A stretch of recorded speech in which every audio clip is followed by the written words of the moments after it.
জানি না এতক্ষণ শুনতে পেয়েছো কিনা, তো আবার রিপিট করে দিই।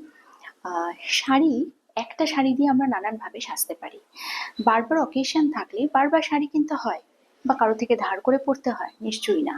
তোমার যেটুকু আছে সেটুকু দিয়ে, সামান্য জিনিস দিয়ে তুমি কি করে অসামান্য হয়ে উঠতে পারো, আই মিন টু সে অসামান্য হয়ে উঠতে পারো, সেটাই আজকে আমি তোমাদের সাথে শেয়ার করবো। Hey guys, good afternoon, welcome to my channel. কেমন আছো তোমরা সবাই? আশা করছি সবাই ভালো আছো, আর তোমাদের ভালোবাসা আমি তো সবসময় ভালো থাকি। সো দেখে নাও, এটা হচ্ছে আমার ফাইনাল লুক। আজকে আমি যে শাড়িটা পরেছি, এই শাড়িটা তোমরা আগে দেখেছো। একটা কটন শাড়ি যেটার ওপর আছে অ্যাপ্লিকের কাজ। আমি শাড়ি নিয়ে কিছু বলছি না, কিন্তু শাড়িটা আমি কিভাবে পরেছি দেখো।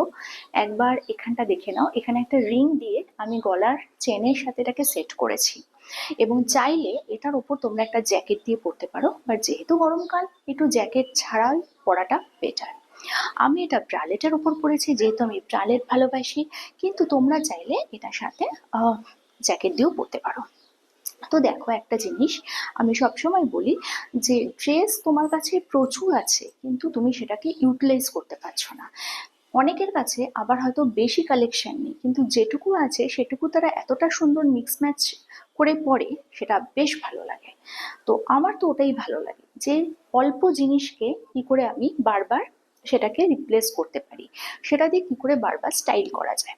ধরো কোথাও বেড়াতে গেছি, সেখানে আমার কাছে প্রপার কিছু নেই ড্রেস, বা একগাদা ড্রেস বেড়াতে যাওয়ার সময় কেউ ক্যারিও করে না, তো সেক্ষেত্রে ধরো আমি 4টে ড্রেস নিয়ে গেছি, থাকবো 7 দিন। তো সেখান থেকে মিক্স অ্যান্ড ম্যাচ করে পরলে কিন্তু আমার লাগেজটাও কম হবে, আমাকে দেখতেও ভালো লাগবে। আর ওই যে মিক্স অ্যান্ড ম্যাচ করে পড়ছি না, রাস্তায় বেরিয়ে দেখবে লোক কিন্তু তোমাকেই দেখবে। এটা নারী পুরুষ নির্বিশেষে আমি সবার ক্ষেত্রেই বললাম। মেয়েদের ক্ষেত্রে যেহেতু ড্রেসের অপশনটা বেশি, সেই কারণে মেয়েরা এটা পরতেই পারো। আর গলায় এটা পরার সাথে সাথে আমি কিন্তু, একটু দাঁড়াও, at last। তো দেখো, গলায় এটা পরার সাথে সাথে আমি কানে পরে নিয়েছি। এটা যেই তোমাদের কানে হাত দিয়ে দেখাতে গেলাম, তো দেখলাম কানে কিছু পরিনি। যাই হোক, ওটা কোনো ব্যাপার না, বাট নাকে থাকলে কানে না পড়লে একটু বাজে লাগে দেখতে, খারাপ লাগে দেখতে। বাজে শব্দটা ভুল, সরি, আমি উইথড্র করছি। খারাপ লাগে দেখতে। সো দেখো, একটা শাড়ি আমি এরকম ভাবে পরেছি। তোমরা কিন্তু, এটা আমি কটনের ওপর পরেছি, আর আমি তোমাদের সাজেস্ট করবো এগুলো কটন শাড়িতেই ভালো যায়। এটা কিন্তু তোমরা অন্য শাড়িতে ট্রাই করতে প্লিজ যেও না, অন্য শাড়িতে ট্রাই করতে গেলে কিন্তু খারাপ লাগবে। আর দেখো, তার সাথে আমি চুলটা এই যে উঁচু করে বেঁধে নিয়েছি, এটা কিন্তু আমার মনে হয় গরমে সব থেকে ভালো, সব থেকে ভালো সাজ। চুল যত গুটিয়ে রাখবে, সেটা তো এমনিতে ঘাম কম হবে, চুলে ধুলোবালি কম যাবে। আর তার সাথে একটা ছোট টিপ দিয়ে দিই, চুল যদি এরকম থাকে, যত চুলকে বেঁধে রাখবে তত তোমার স্যাটার্ন ভালো থাকে। অবশ্যই ভেজা চুল নয়, এমনি সময় যত তুমি চুল বেঁধে রাখবে তত কিন্তু গ্রহরাজ প্রসন্ন হন। খোলা চুলে কিন্তু গ্রহরাজ একদম প্রসন্ন হন না। সো যাদের সাড়ে সাথে চলছে স্পেশালি, তারা কিন্তু চুলটা সবসময় এরম ভাবে গুটিয়ে রেখো, ওকে।